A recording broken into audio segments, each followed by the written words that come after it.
Thank you, Stephen. That was a mouthful, but thank you. Yeah.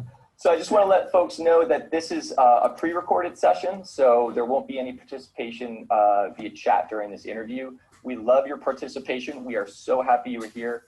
It's just we won't be able to participate with you that way.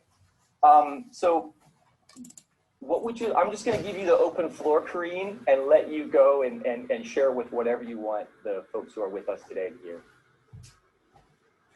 Yeah, I appreciate that. I think that one of the things I'm noticing happening, especially over the course of this year, with a lot that's been opening up, I think, not just for me, but for a lot of people around this global pandemic, and many of the concomitant events that have occurred with it. So we're talking about, the murder of George Floyd, the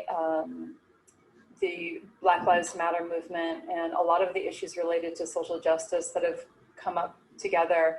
And these have really deeply impacted my own work. I ran a conference myself earlier this year, and it was one of the most, I think it was the most important theme for me to bring to that event, was this one of having to do with somatic abolitionism, and what that means, which we can, I'm sure, talk about. And before that, I was really much more focused, I'd say, on trauma work in developmental early life related trauma. But being a culturally reflexive anthropologist, and I love that you included that in the bio, because it's really important to me. Anthropologists notoriously have done a lot of harm in the world with some of their their ways of going into other cultures, their research methodologies, and also there is, I think for me at least, anthropology has been an opportunity for me to consider some of the historical and cultural events that have shaped the world that I grew up in. So for me, when I talk about trauma work, and I think even right from the beginning, it was impossible for me to think about, the person devoid of the context that they grew up in. Yeah. Right? So the social, the historical, and how that plays a role in many of the experiences we have. So I'm now this year, these are the things, these are the threads that are really beginning to coalesce for me in my trauma focus or my work related to early life and developmental is still part of it, but a lot of it now is focused on the social cultural threads and the somatic abolitionism. Yeah, and that was, in prepping for this, you were talking about how you were weaving together all of these things, and there was this coalescence. And the coach in me got very curious about so hey, what's manifesting? What is this coalescence? And I'm hearing that, I'm seeing the edges of that. I wanted to know if you wanted to add more around that. Yeah, I mean, I think I have to first say, because I know that this is a global conference, and I really respect that. I think that that's a beautiful thing. When I speak about cultural context, I should be more specific to say that I was born and raised in the United States. I grew up in Chicago. And the work that I'm doing, for example, with Resmaa Menakem around somatic abolitionism, it has a distinctively, it's US focused context. There's no doubt. However, this notion of white body supremacy is absolutely and importantly linked with, colonialism, which, as we know, it has spread. 85%, I think I heard somewhere recently, over 85% of the world. So those things are importantly linked for me. But that said, I did grow up in the US context. And especially I think in the work that I would do with parents, and of course, a lot of my own now present day trauma work is very much rooted, right, in my personal experience. like it is for, I think, many, many, many people. And my early life growing up in a context that was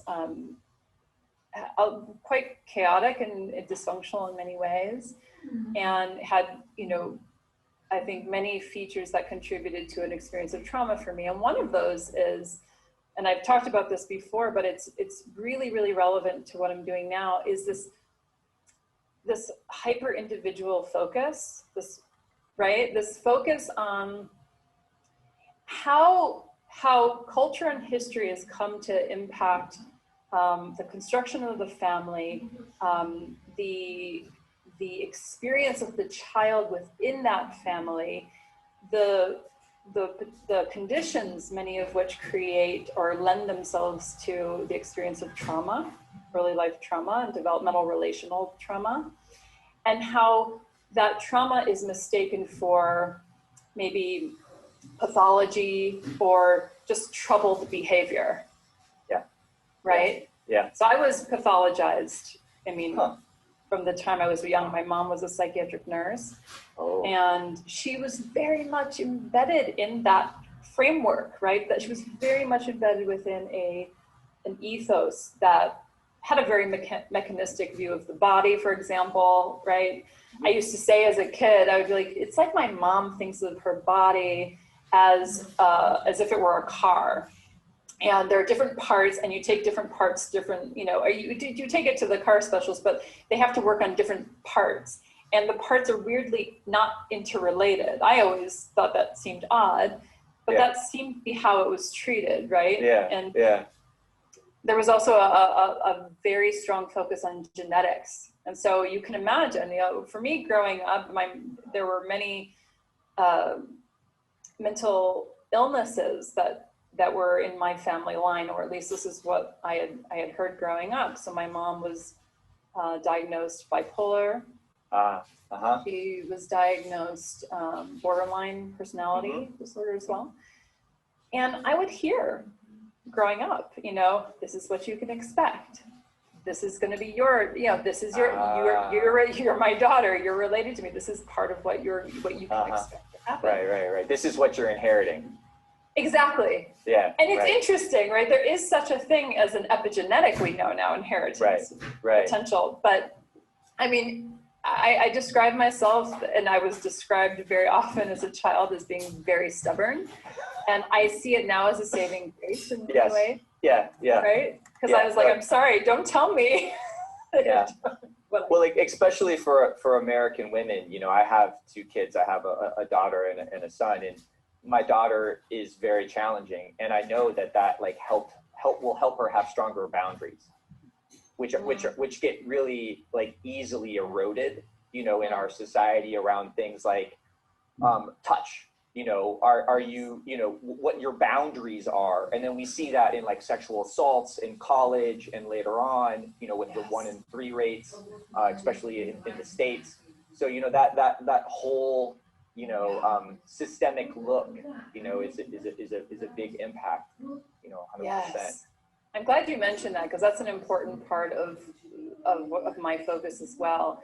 We're talking about, and I think, again, I don't want to generalize even experience in the United States. We can't do that. But if we were to talk about some kind of more dominant ethos, that's, and I say dominant meaning it's the one maybe that is the standard. It's the standard. It's the way, it defines the limitations of behavior, what's acceptable, what's not, what's expected. There are a lot of threads within that, or a lot of elements that would maybe characterize that ethos. Yeah. But I would say that there's, I talk a lot about how, we are often just like you're talking about, we're born, I know Gabor Mate talks about this as well. We're born connected to our bodies, right? We're born connected. Well, let's put a caveat around that. If it's a pretty complication-free birth experience, I want to definitely say that. Yeah. There are other circumstances there, but we're born connected to our body, and the animal language of the body, the signals, the impulses, the sensations, the very important bidirectional communication that takes place between the body and the mind, and helps us, when we have no language, direct us to the things that we need. And hopefully we have parents around who are responsive to those needs. But then what happens if you live within a cultural framework or a context where, first of all, the parents are completely overwhelmed or overloaded? They didn't themselves maybe get what they needed. We know there's a history in the United States, for example, of teaching parents they shouldn't touch their children because of risks of infection. I mean, this is the early part of last century, so it's a while ago, but we're talking about our parents' parents, right, experiences. And what happens then to the child's nervous system that's not responded to in the way that it needs to be in order for the child to stay connected to their experience, in just the ways you said. And even I often give the example of, I had this, when my daughter was about, I think, 3 or 4, I'm a huge advocate for boundaries as well, of course. And she was about 3 or 4, we were at the grocery store, and there was this really lovely older woman who we used to run into all the time at the grocery store, and just thought my daughter was the cutest thing. And so I live in Switzerland, so every time she would see her, she would go, "Oh, Herzig," so sweet. And she would want to reach out and touch her in some way. And I know that she lived in a home not far from there. And you can imagine, I mean, this is also a cultural feature where older people are separated from families. And I think many, many older people are so hungry for just that interaction. We're social beings, right? Yeah. Yeah. So she would reach out to want to touch my daughter, and my daughter would instinctively hide behind my legs, which I supported wholeheartedly. I never tried to talk her out of it, but I would notice what it would do inside my body, right? Mm-hmm. I would notice this kind of split energy of like, oh, I really would like, I'll give you a hug. But that was how I was conditioned, right? I grew up with the experience of having boundaries overridden and the expectation of that, right? In the attempt to please and appease adults. And really, when a child is intended to please and appease adults, it's because the adults are actually through the child are getting their social needs met, meaning they're trying to minimize often the risk of alienation or isolation or rejection. Right, but the children become a feature of that, and in that process, their boundaries are overridden. So, I think a lot of the work that we're doing as parents is learning how to sit with what we've inherited in terms of the expectations and how it shows up in our bodies, exactly like that moment in the grocery store, right? Like how my body burned with this desire to tend to her, and part of it was just probably human empathy. Mm-hmm, mm-hmm. But this fierce unwillingness to compromise my daughter's boundaries. Right. Well, I've been sitting on a lot of joy, and I have I'd like to share something that I haven't shared about myself with you, if that's okay. Sure, please. I jumped at the opportunity to interview you because I'm in your study group. Oh, stop it. Yeah. Oh, stop it. Yeah. So I'm in, if people don't know, Corinne is running a study group based off of Russ Momenicum's work on my grandmother's hands. And so I was just like, how cool would it be to be able to talk to you about it? And I can't tell you how much of,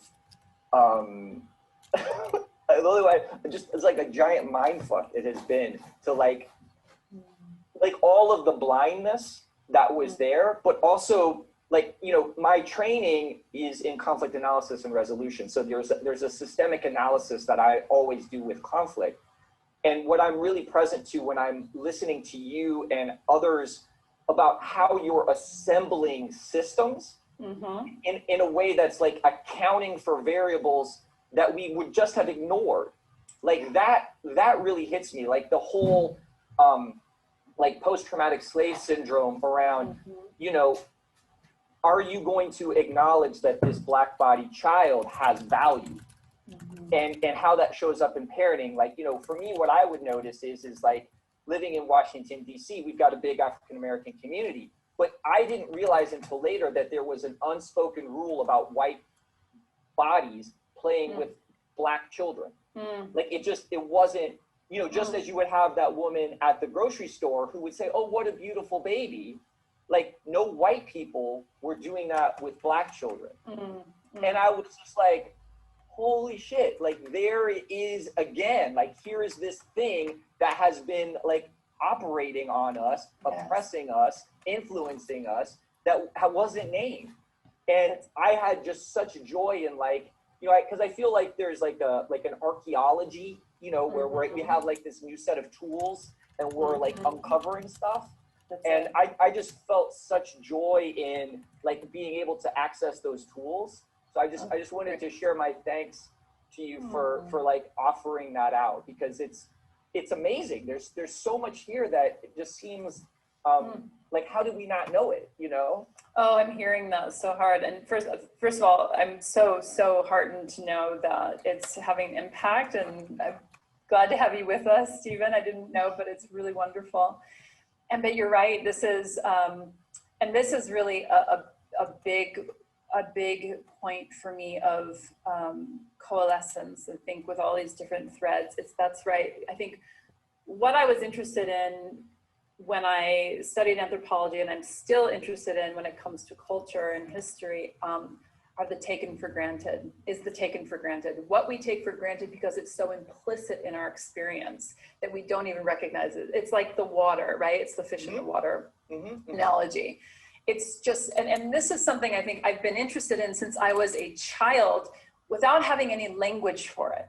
But I wanted to know what was it about what I was experiencing? What, you know,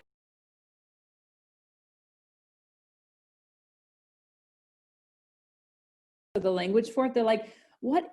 There's something that they're noticing. But I think what's really important to me and about this work, and especially around you know, Resmaa's work and white body supremacy, and is, and it brings me. I feel so deeply honored to be able to move this work forward. The idea that we can begin to begin to bring context, to what has been decontextualized. Right. So that's where this touches into my own experience of having my trauma that was decontextualized and reduced to behavior, becomes a very reductionistic kind of focus on behavior, personality, you know, family traits, culture traits.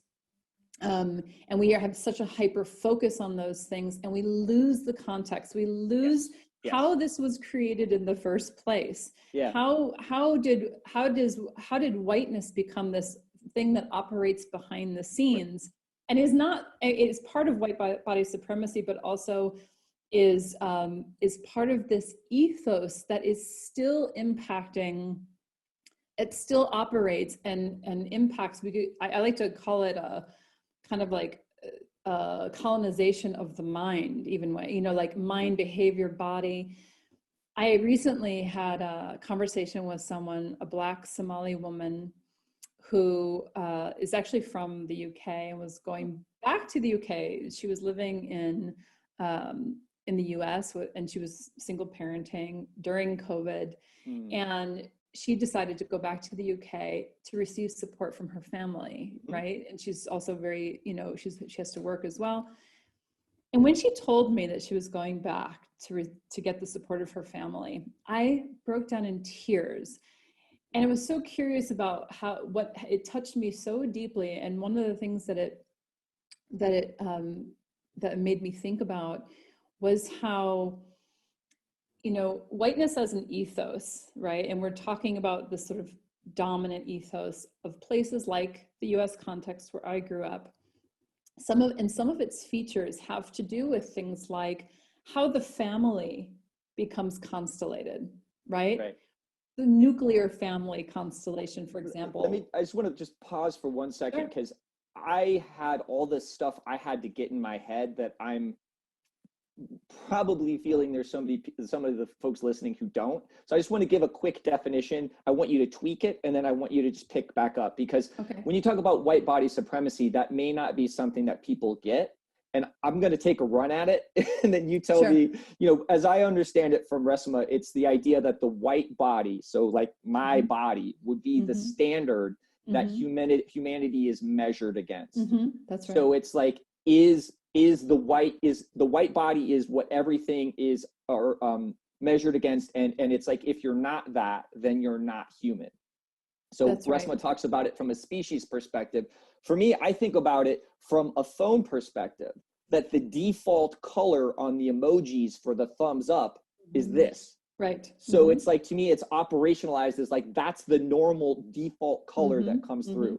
So I wanted to share that with listeners who may not get that, because it took me a while to like fully digest that. And I want to give you back to what I want to give you that back to go where you are, because I think people won't fully get, because this is the embodiment conference, and like, it's about the physical body as the operationalization of white supremacy.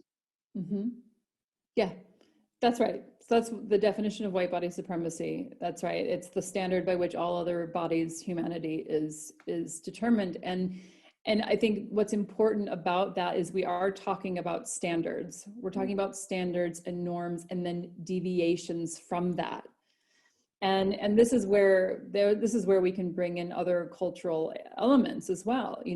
How white body supremacy operates and defines what's acceptable expression of one's embodiment, how one can move and be and feel and express in and through the body, how sexual or lack of sexuality, is acceptable, or how emotional they can be in a public way without being deemed somehow overly emotional, right?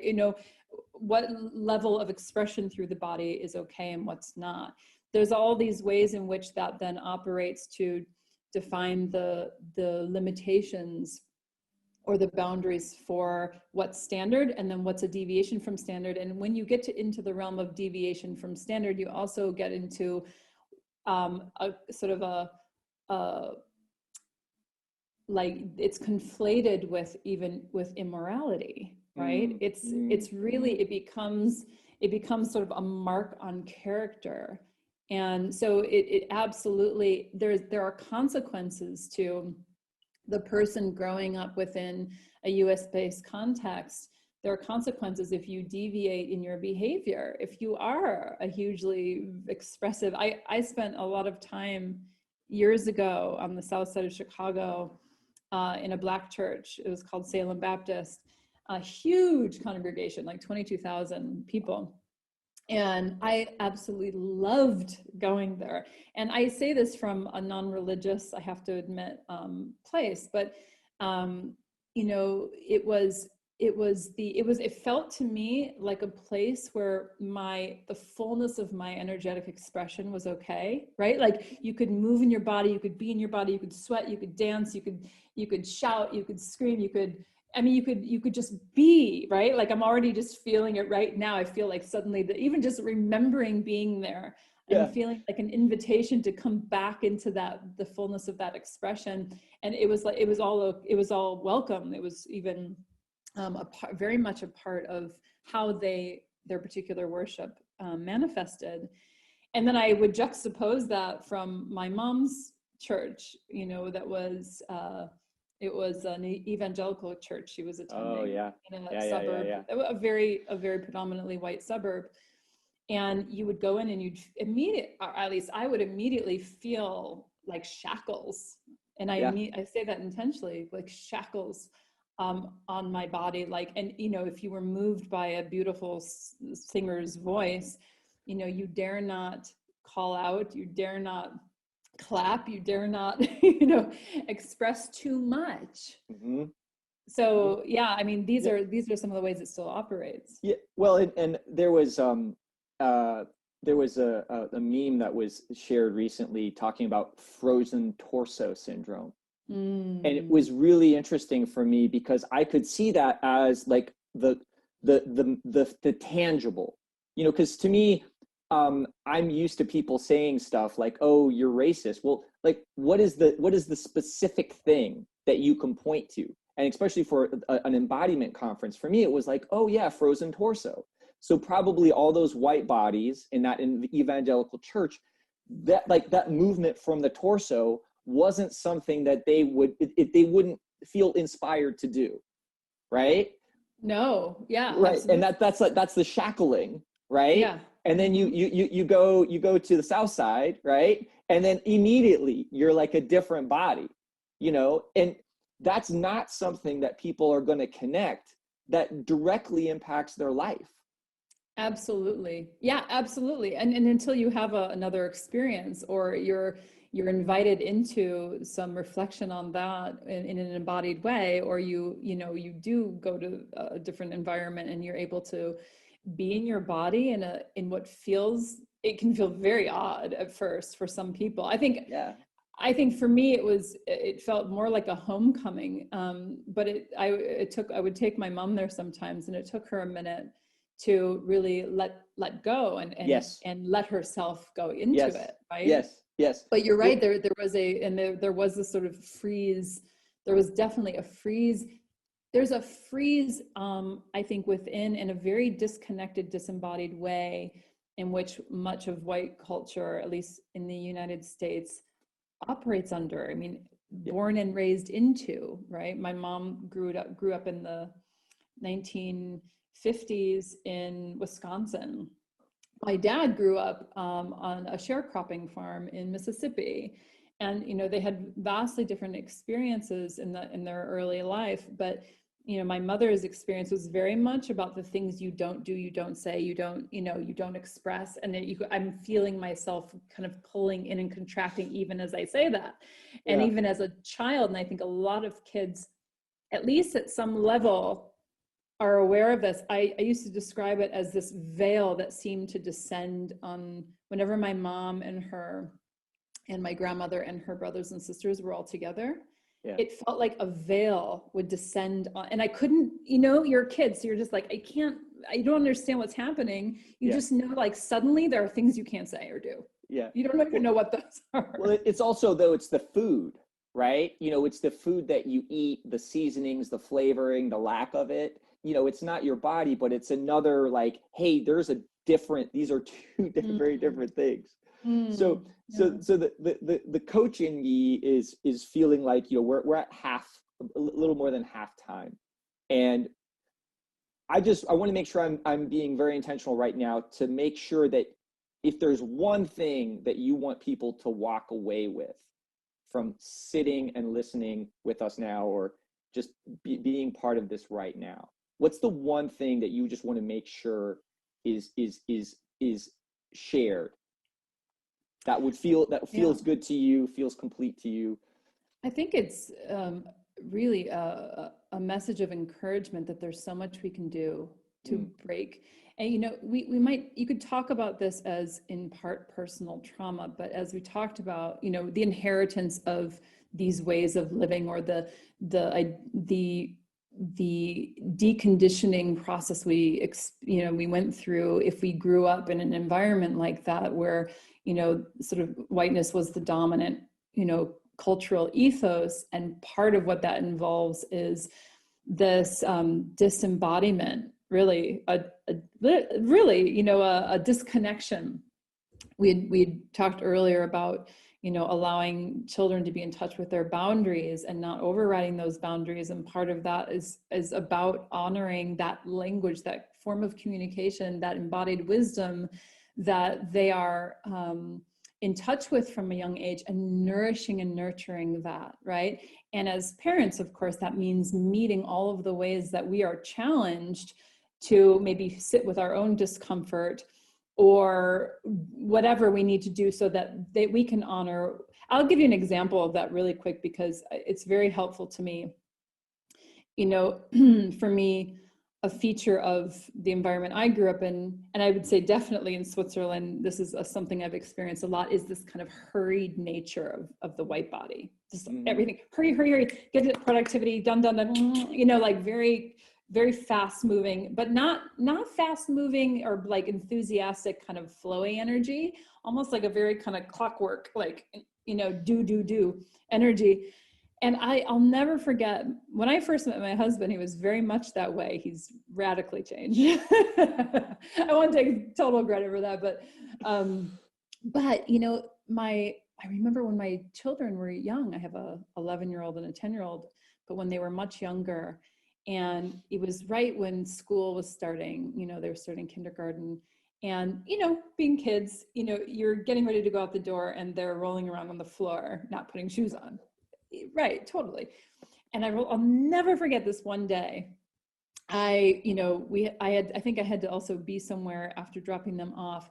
And so I was like, hurry, we got it, you know, and I felt it in my body. And I'll never forget, my daughter looked up at me and she suddenly had this sort of panicked look on her face, like, I have to hurry, whatever that meant. She didn't even know what it meant. But it was, and oh my gosh, Stephen and I share this to say, it touched me so deeply in that moment, because I thought to myself, I don't want to give her that disease. Yeah.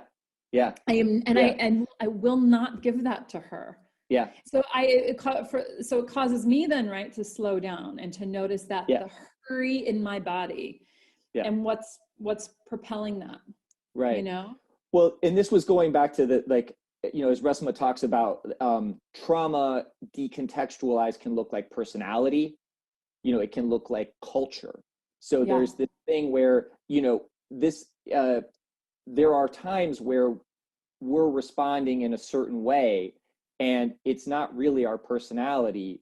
It's some unacknowledged or unmetabolized trauma. And then, you know, you, it was this crucial moment in how you're going to parent, right? Right. That you're sitting with. Trauma, right? It's like it's some feature of a cultural trauma that is very much alive in my body. We create and recreate culture all the time, from moment to moment. It can be a very at times it can feel very defeating, but it can also feel incredibly empowering when we realize that how we meet those moments in our bodies will determine, right, whether that feature of trauma lives through us or whether it dies with us. Yeah. And I'm determined to be a death knell to a lot of features of. Well, one of the real gifts that I've gotten from the study group is learning more about Bayo Akomolafe. And, you know, partly what has been frustrating for me, especially in these times now, is a lack of clarity for definitions. And he had this really beautiful definition that I had gone from having a sense of tension to a sense of opening and welcoming around the idea of decolonization. I just want to share it with you to see how it lands with you, because he was saying the task of decoloniality is not to reclaim a pristine pre-colonial past, but to disturb the idea that the past is done with, to stray away from majoritarian notions of history and progress, to tease out other possibilities for living well and living together with. Yeah. I mean, I love that. And I'd say decoloniality is a huge part of my work too, in exactly these ways. And I completely agree as well. It's not about reaching, I mean, the program that I'm in right now, along with the somatic studies, is focused on these sort of liberation psychologies, eco-psychologies, indigenous psychologies. And there's a reason for that, because I feel, I was thinking today about how a lot of the somatic embodiment practices that we engage with are really just reclamation of what our bodies authentically, were we not deconditioned out of that, you know, our relationship with the body, those would just be a feature of our existence, and we wouldn't be studying them formally. And, you know, it's wonderful. It's wonderful that they're there. And at the same time, it feels like these somatic restorative practices are just reclamation of our humanity and what is inherently and innately ours, and what many indigenous cultures are still connected to, and that we can learn and we can allow their wisdom to inform what we then build, right? I mean, yeah. But this is the piece that I don't. There is a key thing about how you're approaching it that is incredibly scary and incredibly daunting and incredibly necessary around the collective. Mm-hmm. And this is the thing that I really wanted to make sure wasn't missed, because I feel like a lot of embodiment practices are very much individually based. And you know, the real arc of progression towards healing, especially, and again, you know, we appreciate everyone across the globe, and America. The problems in America, I'm sure you can find in your country. They're not gonna look exactly the same, but I'm sure if you could probably find them there. So, as I'm understanding it, there's this collective response. And I really want to give you a chance to tie that together, because that is something that there is like the checkbox, you know, like Resima's like, you all eating kale, check. You all getting body work, check. Right. You all doing yoga, check. And then it's all sort of like, nope, you know, like you don't get off, like, unless there's this collective work, you know, you all still haven't done the work. And so like, can you kind of just work with that? Because that to me was such a big message that I think a lot of people would want to avoid and thinking that they're getting it. But that's Totally. really like an essential element to making an actual healing. Absolutely. I mean, I think this really, when it comes to healing and trauma healing, this we're talking about as well the trauma of this hyper individualized focus and the neglect of a collective or communal. I think inherent in trauma healing itself is part of that trauma, right? That we are so focused on the individual and we forget the communal. I think for me, this is very much about a movement from from the sort of independence into an interdependence. I think the healing, especially when it comes to white body supremacy, and we're talking about somatic abolitionism, it looks different for different groups of people. But there is what is so desperately needed is this ability to learn how to get together with each other in our bodies and stay long enough, right? Here's a very talked about feature of developmental early life trauma is this rupture, right? The rupture and repair. If we were to even to bring shame into this, right? Because shame, I know, is a very big topic that's often discussed.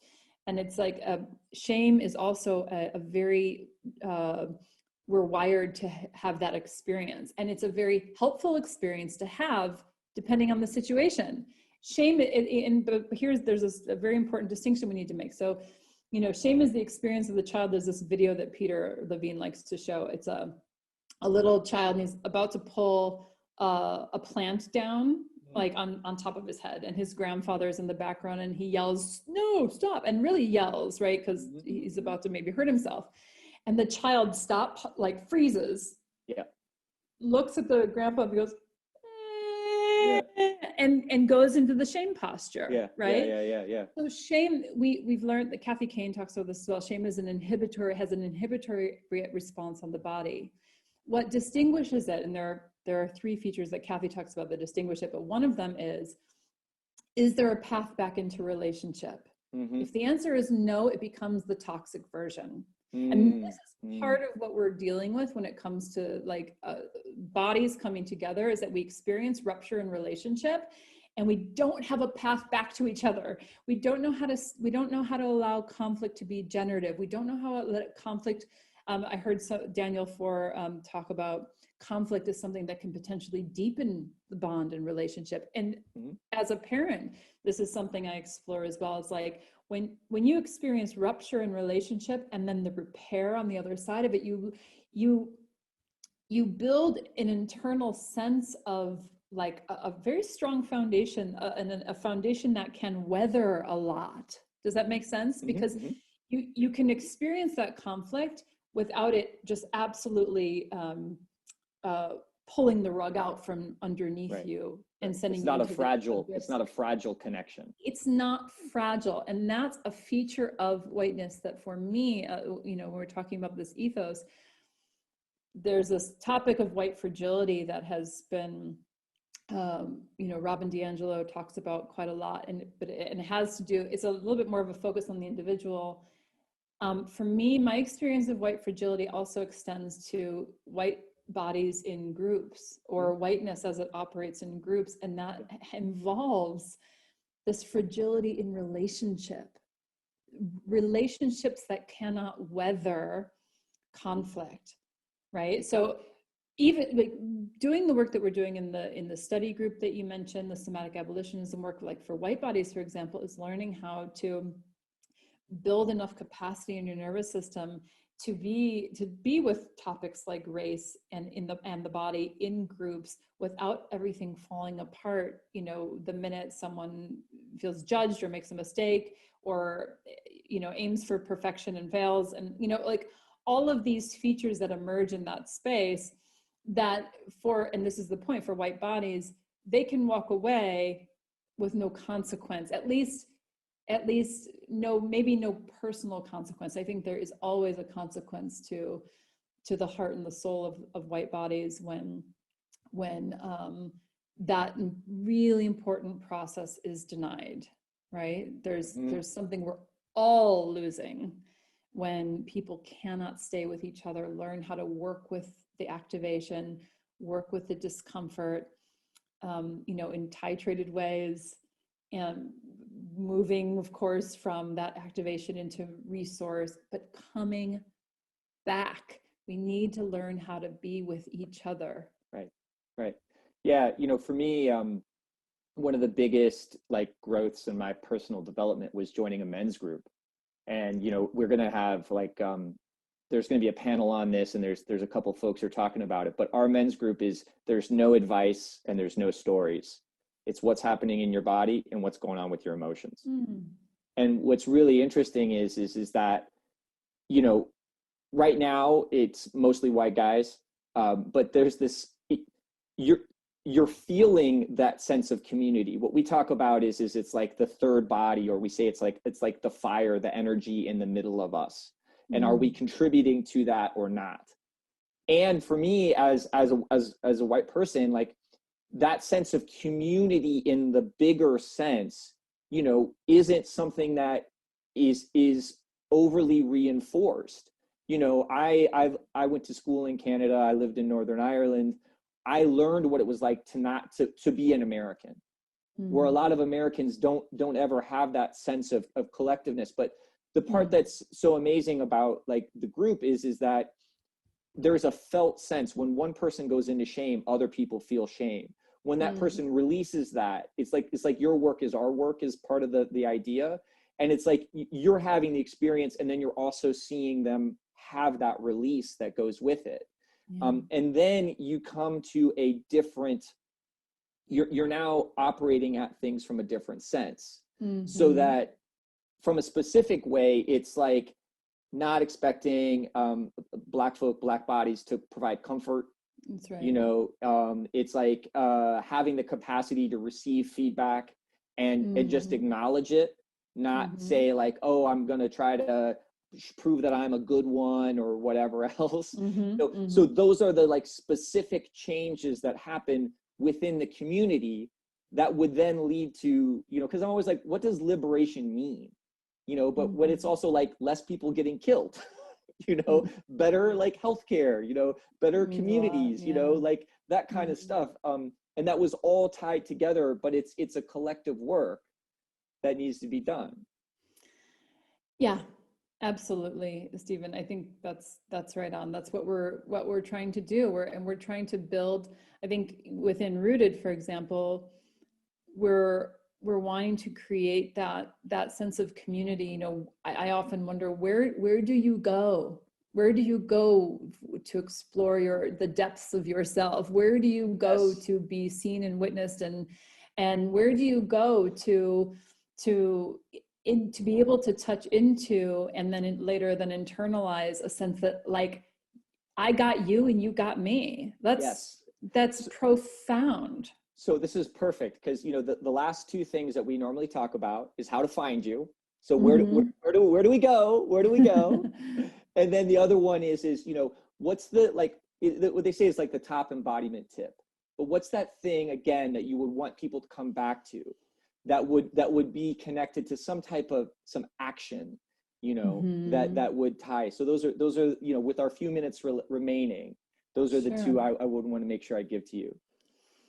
Well, the first thing I can speak to then is where to find me. You can find me, I think, best right now at rootedandembodied.com. And that's the home of most of the work that I'm doing right now. And I founded this community, and yet I see myself wholly as a co-creator of everything we're doing. It's just been such an incredible blessing. I can't even tell you. And I just realized how deeply I hungered for to feel myself as part of a community and to feel myself as a co-creator with other people who are, you know, equally committed and curious and want to heal. And, you know, what some of the things that we're doing, it's about healing. It's about acknowledging all these things that we touched on. It's about, you know, kind of bringing into conscious awareness and being able to work at an embodied level with all of these threads of experience that have shaped how we experience ourselves today, and then reaching and reimagining, where do we go? Kind of like the quote you were talking about from Brother Bio. Yeah. It's, you know, how do we also allow ourselves to be guided and informed by wisdom traditions and indigenous epistemologies and ways of being and in the body, and like, I mean, all these incredible guides, not in a culturally appropriative sense, but in a way that we can culturally reflexively, right, acknowledge, you know, we were all indigenous to somewhere at some point in our existence. What are we reaching for? How do we want to live with each other, with ourselves, with the living world? How do we, you know, there are ways in which we've been impacted by an ethos, and we want to unpack that and understand it, and then say, okay, well, what else is there? You know, how else can we live?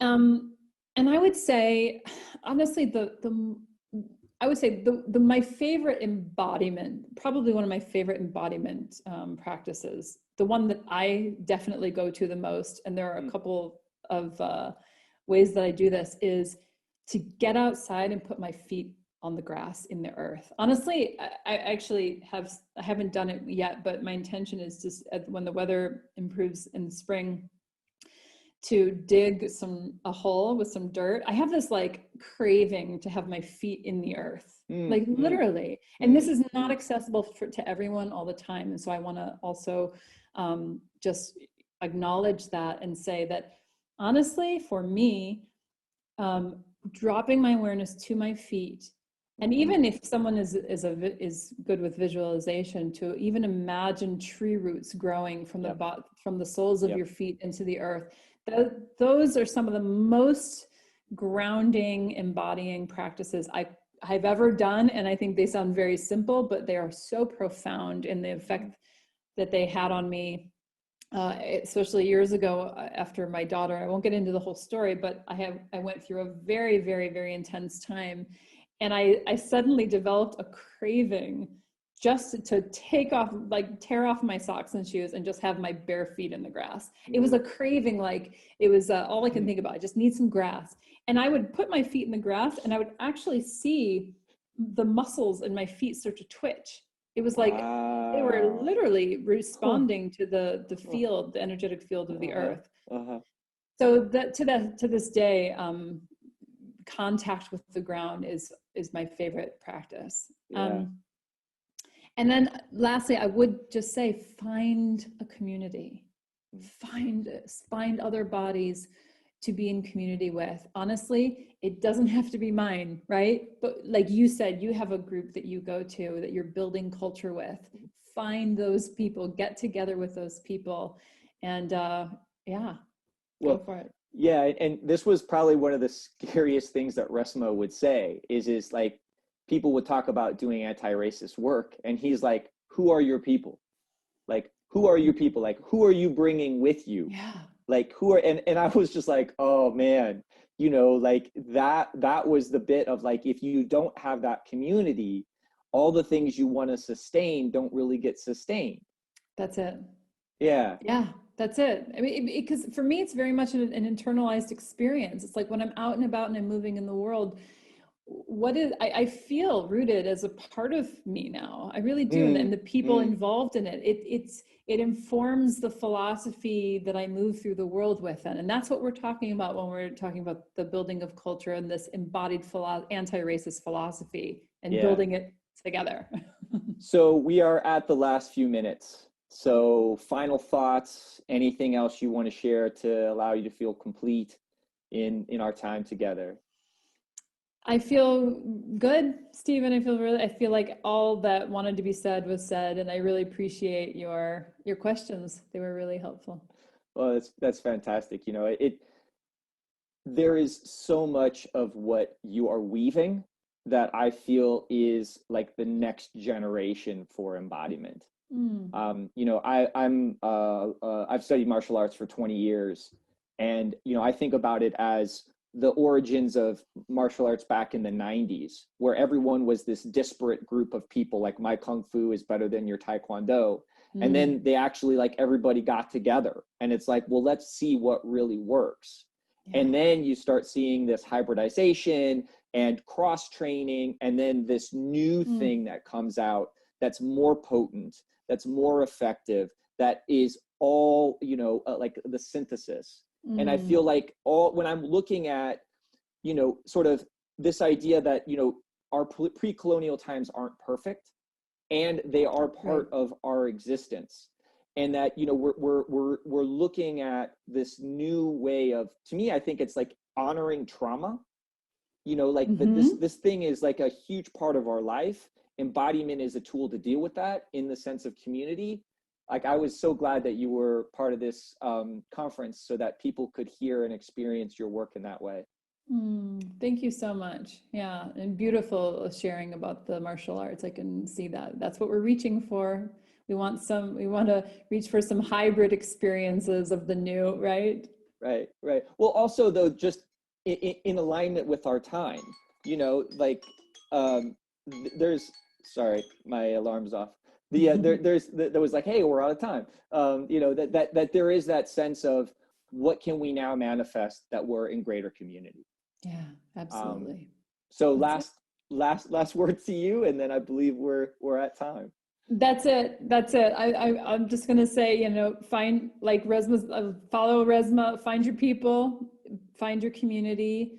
Allow there's so many resources out there now. Allow your curiosity. I think some of the most beautiful feedback I get when people hear talks like this is they're just, something awakens in them, something shifts, and they're hungry, they're curious.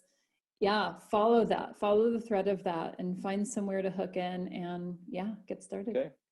Well, everyone, this has been an interview with Corinne Bell as part of the Embodiment Conference. And I'm Stephen Kotev, and thank you all for joining us today.